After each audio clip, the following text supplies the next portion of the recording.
Here's me worrying about the test, braiding my hair, reading books, and feeding hungry kittens. And this, oddly enough, is also me. Only here I'm riding a bike, fighting with troublemakers, and playing soccer with a stolen ball. Let me tell you how that happened. Hi, let me introduce myself. I'm Christina, and I've changed so much in the last year. I was a mousy girl my whole life. Well, let's go back a year. That morning, I decided to finally confess my feelings to the most popular boy in school. Everything about Max fascinated me. His looks, his voice, his demeanor. I considered him to be perfect. During the first 2 classes, I was unusually absent-minded. The teacher even had to call my name twice before I could hear her and go to the blackboard. I was so nervous about the confession that the numbers were floating in front of my eyes and the equations were slipping out of my mind. I stood there, lost, in front of the blackboard, and I didn't know how to solve a simple problem. Fortunately, the teacher realized that I was just really excited about something. So she just called me over after class and told me to pay more attention in the future. Otherwise, I risked missing the new material. I promised her to study today's topic at home, and she let me go. It's great that my school has such understanding teachers. I went to the cafeteria. As soon as I sat down at the table, Jessica and her friends came up to me.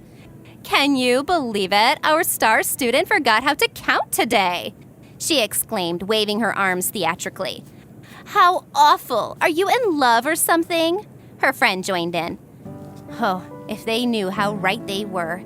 I furtively glanced at Max, who was eating lunch at the next table, surrounded by his friends, and tried to sneak away from Jessica. Unfortunately, she didn't get away from me that easily.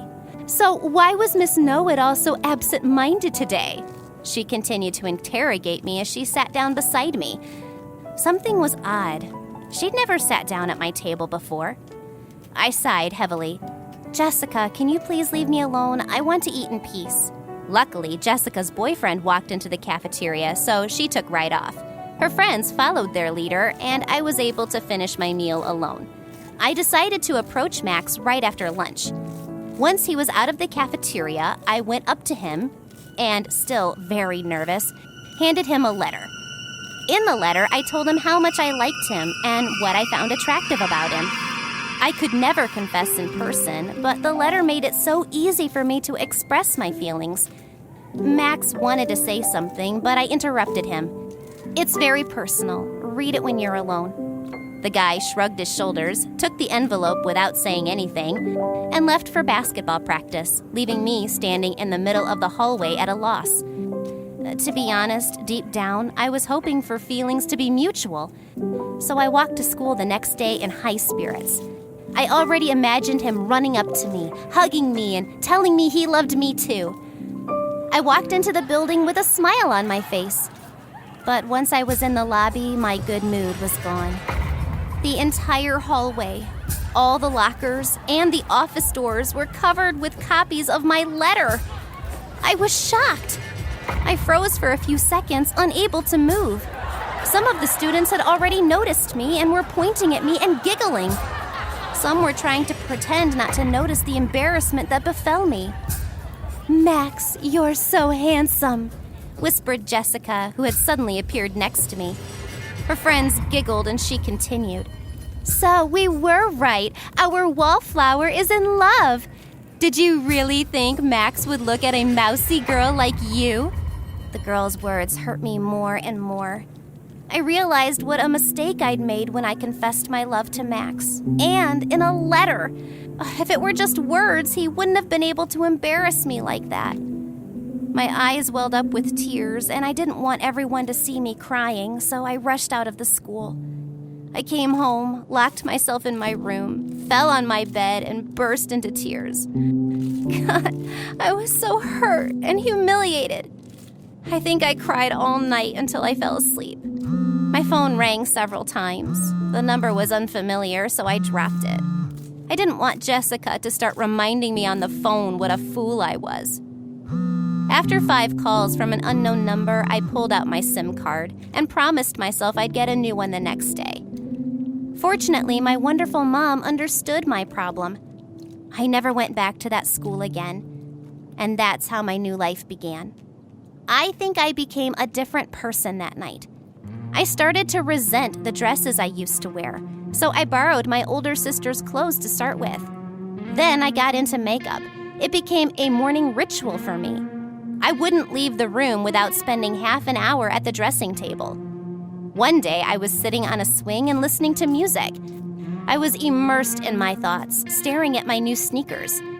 My meditation was interrupted by a loud noise. It turned out to be 3 guys about my age. They were playing soccer with a soda can and laughing really loudly. At first, I was just watching them. But then one of them accidentally kicked the can under my feet. I kicked the can with my foot, sending it back. It happened several times, and before I knew it, I got into it. By the end, the 4 of us were playing improvised soccer.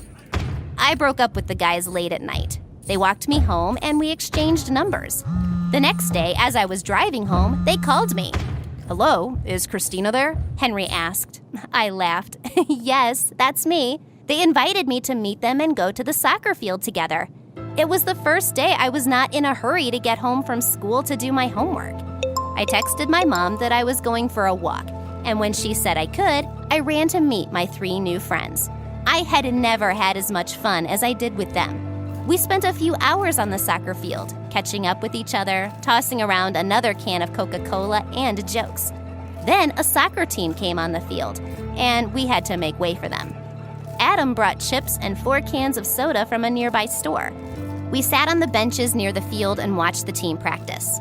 When we ran out of chips, Peter suggested we get to know each other and asked what I was into, what I usually did after school.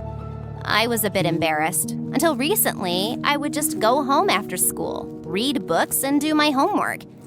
At first, I wanted to lie and tell them about some imaginary hobbies, but I decided to be honest.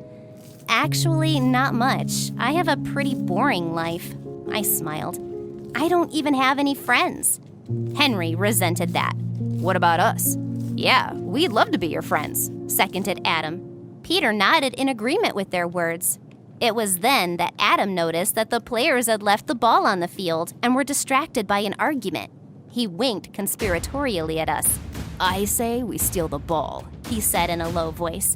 I stared at him in surprise, but my new friends already got into action, leaving no time for doubts.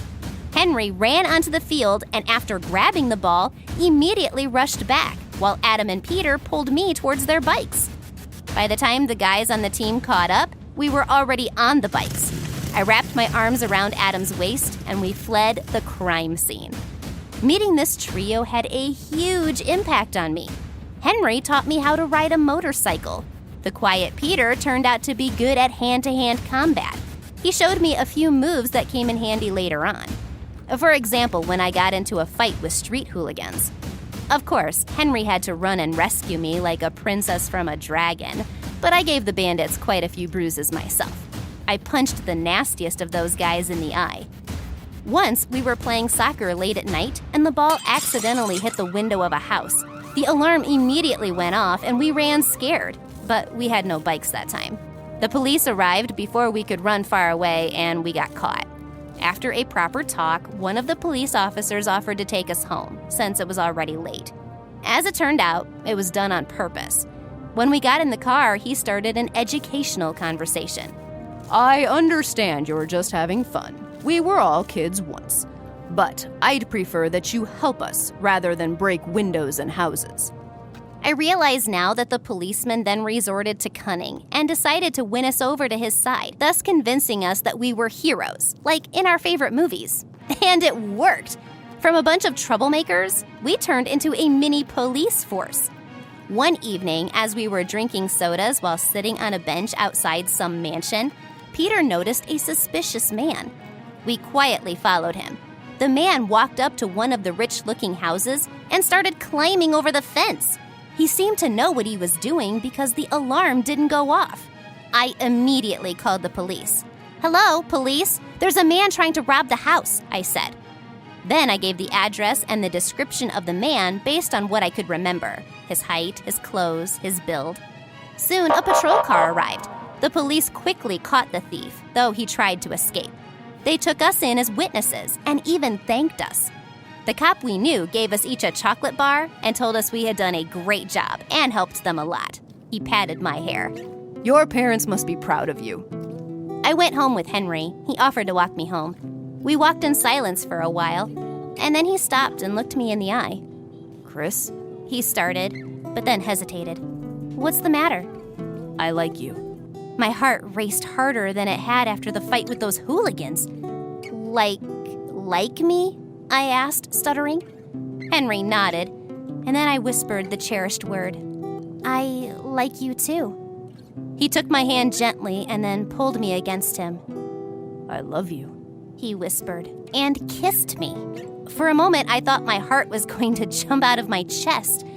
After the incident with Max, I thought no one would ever love me, and I didn't want to fall in love again. But right now, I was happy. By the way, sometime later, I ran into Max. We stood next to each other in line at the store, and he didn't even recognize me. Hey, gorgeous. Do you want to get to know each other? I'll give you a ride in my car.